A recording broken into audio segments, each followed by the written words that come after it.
नमस्कार, आप देख रहे हैं मध्य भारत और मैं हूं आप सभी के साथ आरती। तो चलिए बुलेटिन की शुरुआत करते हैं आज की बड़ी और अहम खबरों के साथ।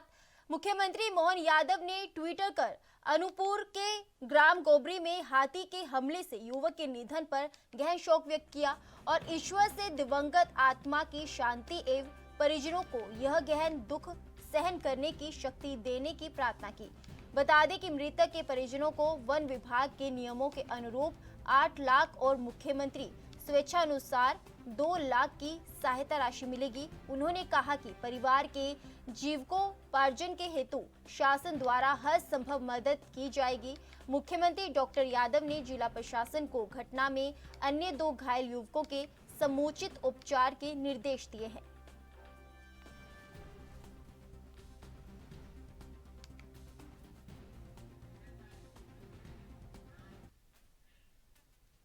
भारतीय जनता पार्टी के प्रदेश अध्यक्ष हुए सांसद विष्णु दत्त शर्मा, लोकसभा प्रभारी डॉक्टर महेंद्र सिंह और सह प्रभारी सतीश उपाध्याय ने शुक्रवार को रविंद्र भवन पहुंचकर 25 फरवरी को केंद्रीय गृह मंत्री अमित शाह के प्रबुद्धाजन सम्मेलन की तैयारियों का जायजा लेकर आवश्यक दिशा निर्देश दिए और साथ ही आयोजित बैठक को संबोधित किया।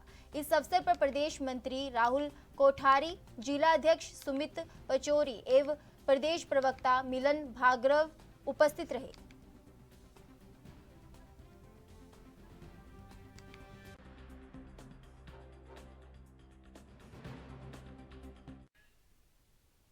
छत्तीसगढ़ में विधानसभा सत्र चल रहा है। इसी बीच विधायक निवास में सुरक्षा पर तैनात जवान पर नशे की दूत में रहने का मामला उठा। यह मुद्दा डोंगरगढ़ की विधायक हर्षिता स्वामी बघेल ने सदन में बताया कि डोंगरगढ़ में विधायक निवास में सुरक्षा में लगे जवान स्वयं नशे में लोटपोट रहते हैं, तो ऐसी स्थिति में वो क्या सुरक्षा करेंगे।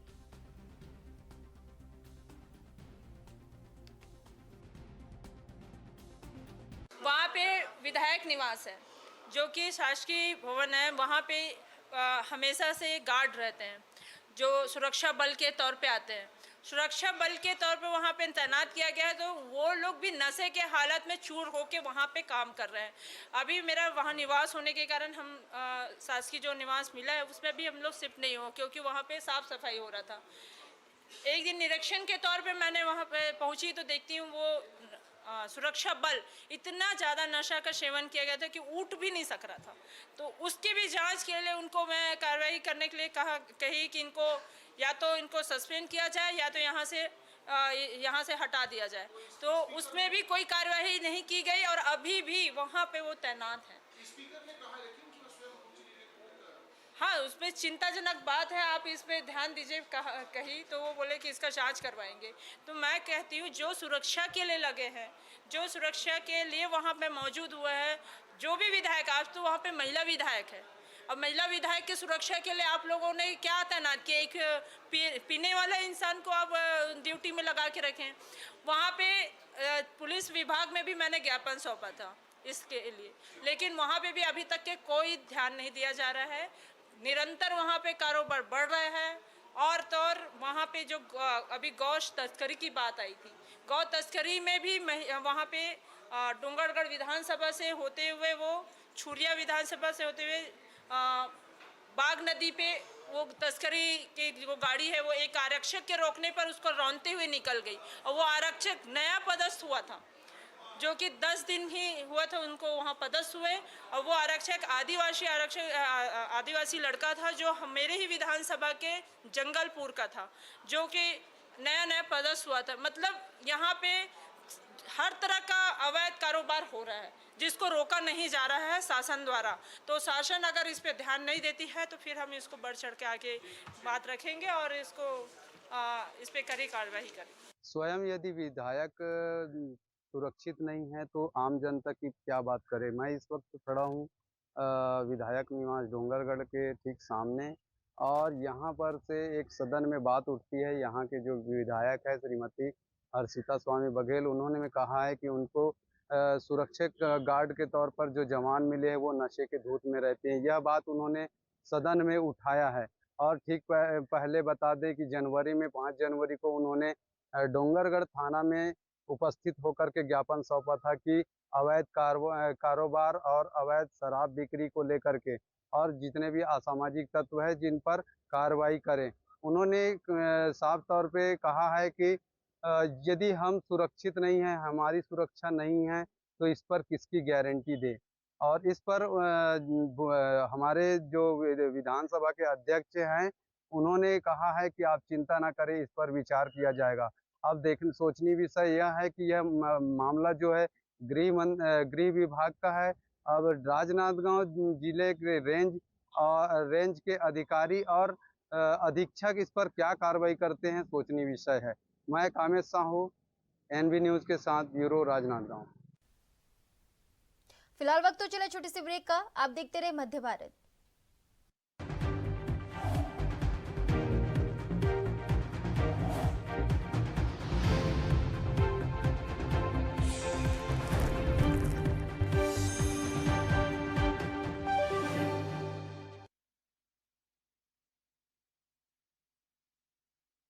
ब्रेक के बाद मध्य भारत में एक बार फिर आप सभी का स्वागत है। बढ़ते हैं आगे की खबरों की ओर। प्रदेश कांग्रेस कमेटी के अध्यक्ष दीपक बैज ने भाजपा की प्रदेश सरकार पर वादा खिलाफी का आरोप लगाते हुए आरोपों की झड़ी लगा दी है। दीपक बैज ने जगदलपुर स्थित राजीव भवन में आयोजित पत्रकार वार्ता में मीडिया से चर्चा करते हुए कहा, महतारी वंदन योजना को लेकर चुनाव के दौरान भाजपा ने हर शादीशुदा महिला को इसका लाभ देने का वादा किया था, लेकिन अब सरकार बनने के बाद अलग अलग नियमों को लगाकर इस योजना से महिलाओं को बाहर किया जा रहा है।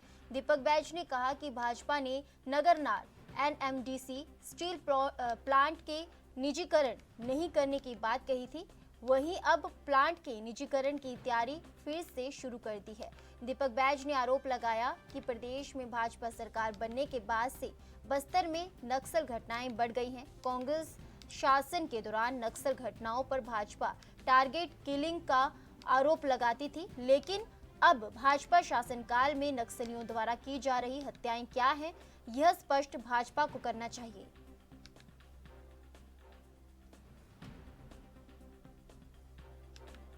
तैयारी पूरे प्रदेश में 11 लोकसभा सीटों के लिए कांग्रेस पार्टी बेहतर तैयारी कर रही है और तमाम कार्यकर्ताओं के साथ, बड़े नेताओं के साथ मिलकर तैयारी कर रहे हैं ताकि आने वाला लोकसभा चुनाव हम पूरे 11 सीटों में बेहतर प्रदर्शन करें और पिछले 2019 की तुलना में हम ज़्यादा सीट जीत कर आए और भारतीय जनता पार्टी की तुलना में छत्तीसगढ़ में कांग्रेस ज़्यादा सीट जीतेगी। आप लड़ेंगे? मेरा चुनाव लड़ना सिर्फ सवाल मेरा ही नहीं, सिर्फ सवाल बस्तर का नहीं है, सवाल 11 सीट का है। 11 सीट में हाईकमान जिसको भी कैंडिडेट तय करेगा और चुनाव समिति, केंद्रीय चुनाव समिति जिसको भी प्रत्याशी बनाएगी वो चुनाव लड़ेगी।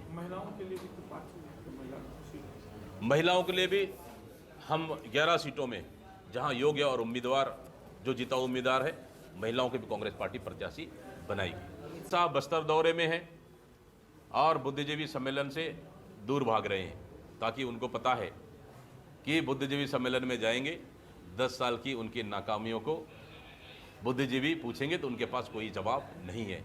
इसलिए अमित शाह जी इस बुद्धिजीवी सम्मेलन से दूर भाग रहे हैं और जिस तरह से केंद्र की नाकामी जनता के बीच में हमारे कार्यकर्ता लगातार ले जा रहे हैं, इससे आने वाला लोकसभा चुनाव में कांग्रेस को फायदा मिलेगा। खैरागढ़ नगर पालिका परिषद के अध्यक्ष कांग्रेस पार्टी से थे। उन्होंने पहले ही अपने पद से त्याग पत्र दिया। उसके बाद सत्ता परिवर्तन के बाद नेताओं द्वारा दल बदल अब भी जारी है। ऐसे ही छुई खदान नगर पंचायत के उपाध्यक्ष उमाकांत महोबिया व 3 अन्य कांग्रेस पार्षदों ने काफी खींचातान के बाद आखिरकार जिला भाजपा अध्यक्ष के समक्ष भारतीय जनता पार्टी की सदस्यता ग्रहण कर ली। बता दें कि कुछ दिन पूर्व ही कांग्रेस पार्षद सोनाली देवांगन ने कांग्रेस पार्टी से इस्तीफा दिया था। परसों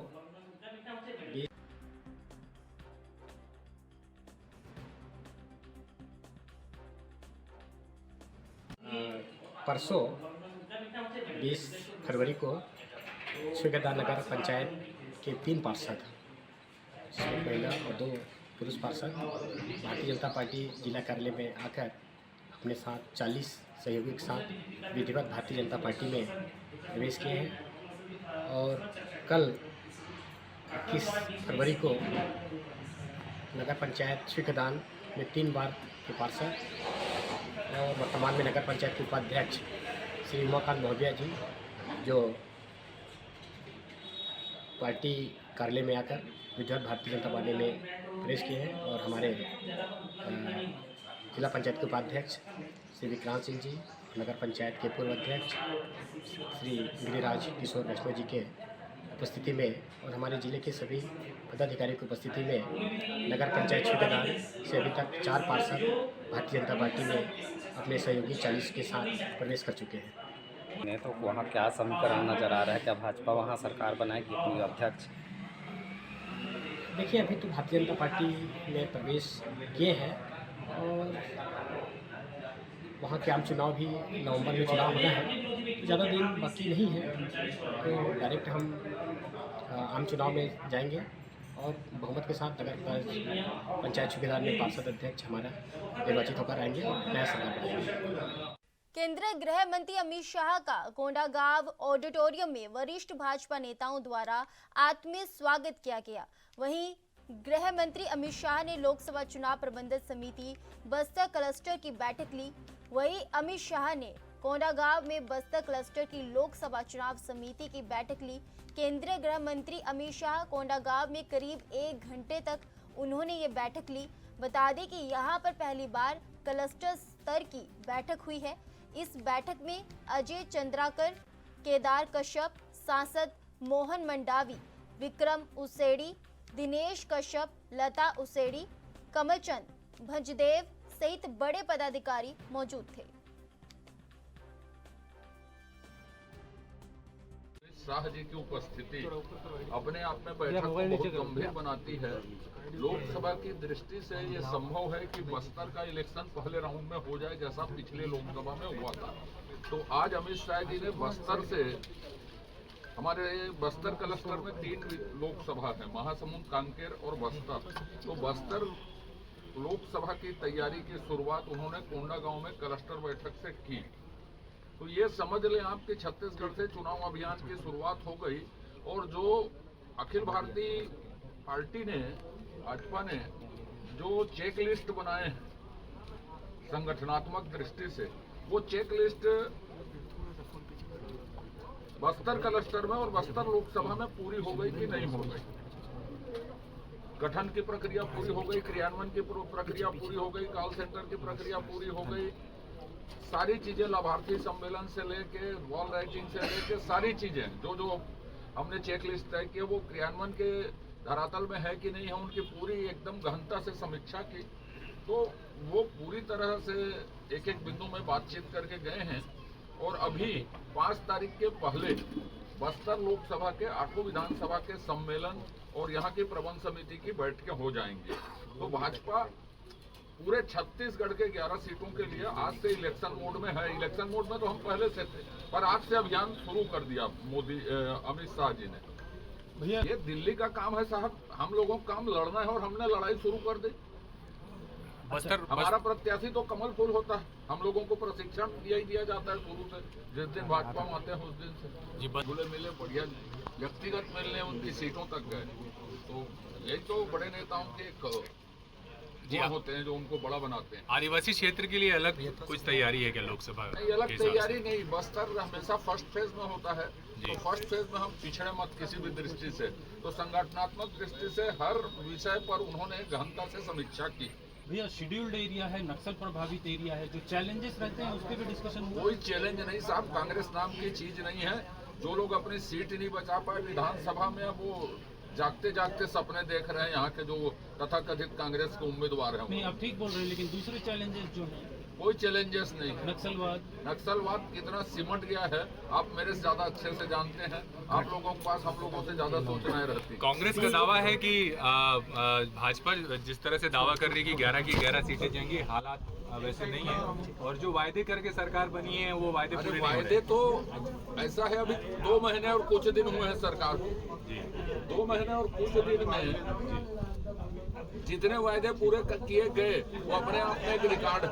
भैया, टिप्पणी धन्यवाद आप। चलिए, थैंक यू। छत्तीसगढ़ में वन संपदा और वन्य जीवों के तस्करी अवैध व्यापार को लेकर भाजपा की विष्णुदेव सरकार सख्त कार्रवाई कर रही है। आज वन मंत्री केदार कश्यप के पास पहाड़ी तोता और पहाड़ी मैना के अवैध व्यापार की शिकायत पहुंची, जिस पर संज्ञान लेते हुए वन मंत्री केदार ने अधिकारियों को तत्काल कार्रवाई के निर्देश दिए, जिस पर विभाग के उच्च अधिकारियों ने मौका स्थल पर जाकर निरीक्षण किया। बता दें कि रायपुर के फाफाडीही चौक के पास पहाड़ी तोता और पहाड़ी मैना का व्यापार किया जा रहा था। बता दें कि शिकायत सही पाई गई। वन मंत्री केदार कश्यप के निर्देश का पालन करते हुए वन विभाग के कर्मचारियों द्वारा पिंजरे में कैद सभी पहाड़ी तोता और मैना को स्वतंत्र कर दिया गया। वन मंत्री केदार कश्यप ने मामले को लेकर कहा कि आज वर्तमान समय में लोग अपने शौक को प्राथमिकता देते हैं। वन्य जीवों को पालने का शौक रखने वाले लोग कानूनी रूप से अपराध करते हैं। ऐसे अवांछित अपराधों से जनता को बचना चाहिए। इसके साथ ही वन्य जीवों के संरक्षण और संवर्धन के लिए सरकार के साथ मिलकर पहल शुरू करना चाहिए। उन्होंने कहा कि वन्य जीवों का निवास जंगल है और वे वनों में ही सुरक्षित रहेंगे।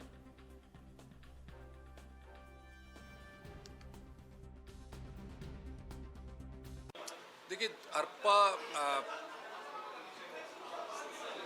भैंसाझार की जो योजना है वो लगभग 25,000 हेक्टेयर को सिंचित करने की योजना है, जिसमें हमारे कोटा ब्लॉक के 40 हेक्टेयर और तखतपुर के लगभग 19,000 हेक्टेयर और अपने बिल्हा का 5,500 हेक्टेयर के तहत सिंचित होना है, जिसमें हेडवर्क्स के पूरे काम हो चुके हैं और जो थोड़े मोड़े कार्य हैं जिसमें लगभग 8-8.5 करोड़ की कार्य शेष है, उस कार्य को भी पूरा करने की कार्रवाई की जा रही है।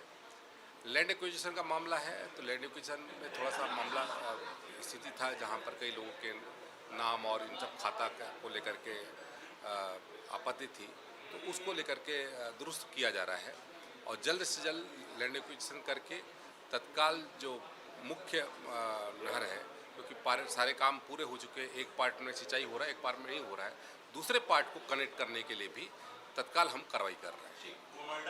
मैंने न्यायिक जांच नहीं कहा था, न्यायिक प्रक्रिया कहा था। एक प्रक्रिया होती है, उस प्रक्रिया में 60 दिनों के भीतर में संबंधितों पर कहते हैं मामला दर्ज करना होता है और उनमें विभागीय अधिकारी, वन विभाग के अधिकारी के माध्यम से उसकी जांच की जाती है। तो उसकी जांच लगातार चल रही है। 9 अभियुक्तों को जेल भेजा गया है और भी यदि कोई दोषी होगा तो उनको भी जेल भेजा जाएगा और जिसकी भी लापरवाही होगी उसके ऊपर कार्रवाई की जाएगी। हुआ उस दिन से लेकर के 60 दिनों तक ये प्रक्रिया चलेगी और इसमें जो भी दोषी होगा उसके ऊपर कार्रवाई होगी। अभी जो वहाँ के लगभग 9 अभियुक्त को अभी कारावास की सजा भी हुई है और उनके ऊपर कार्रवाई भी की गई है और मुझे नहीं लगता कि इसके लिए कोई विधायक दल की टीम बनानी चाहिए, क्योंकि आवश्यक है नहीं, क्योंकि शेर को, बाघ को कोई शिकार करने की दृष्टि से वहाँ पर उन लोगों ने कृत्य नहीं किया था, बल्कि उन्होंने अपनी फसल को बचाने के लिए करंट लगाया था जो वहाँ पे जानवर आते हैं उनके लिए। लेकिन फिलहाल के लिए मध्य भारत में मेरे साथ बस इतना ही। अब बने रहिए ANB न्यूज़ के साथ। नमस्कार।